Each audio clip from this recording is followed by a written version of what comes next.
জলপাইগুড়ি জেলার ময়নাগুড়ি ব্লকের ভোটপাট্টি সংলগ্ন বালাসান 2 আরপাড়া এলাকায় দীর্ঘদিন থেকে বেহাল জর্দা নদীর মোশাররফের ঘাট।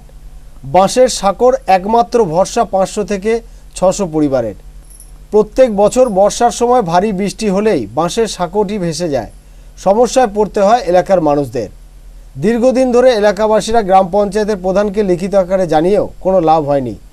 ভোট আসলেই দেখা মেলে নেতা নেত্রী, আর মেলে শুধু আশ্বাস। ভোট চলে গেলে দেখা মেলে না আর তাদের। দীর্ঘ 20 থেকে 25 দিন ধরে এই অবস্থায় রয়েছে গ্রামের মানুষ। এখনও আসেননি গ্রাম পঞ্চায়েত প্রধান। যদিও এ বিষয়ে এলাকার এক ব্যক্তি বলেন, এই এলাকায় 5টি গ্রাম রয়েছে, 2টি প্রাইমারি স্কুলও রয়েছে, একটি আইসিডিএস সেন্টার রয়েছে। এই 5টি গ্রামের মানুষ প্রতিনিয়ত বাঁশের সাঁকো দিয়ে জীবনের ঝুঁকি নিয়ে পারাপার হন। প্রত্যেক বছর বর্ষার সময় ভারী বৃষ্টি হলে এই বাঁশের সাঁকো ভেঙে যায়। স্কুলে ছাত্রছাত্রী থেকে শুরু করে মানুষ বাড়ি থেকে বেরোতে পারে না। যদি যেতে হয় তাহলে আমাদের 7 কিলোমিটার দূর দিয়ে ঘুরে যেতে হয়। আর বৃষ্টিটা ভাঙার অনেক সমস্যা। পাশে প্রাইমারি স্কুল আছে, আরও অঙ্গনারী সেন্টার আছে। আচ্ছা, তারপর বাচ্চাদের ভোটপাট্টি হাই স্কুলে যাওয়া অনেক অসুবিধা। আচ্ছা 4-5 কিলোমিটার ঘুরে যাওয়ার না।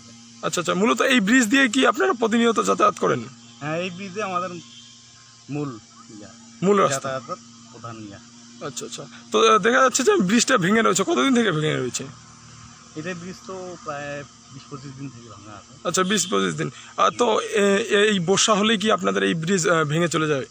প্রতি বছরে আর কি ভাঙে যায়। আচ্ছা, প্রতি বছরই কি আপনারা এই বাঁশের সাঁকোই বানান? হ্যাঁ, বাঁশের সাঁকোই বানায়। এই বিষয় নিয়ে কি পঞ্চায়েত প্রধান বা জলপাইগুড়ি থেকে কনক অধিকারী রিপোর্ট, আনন্দ বার্তা।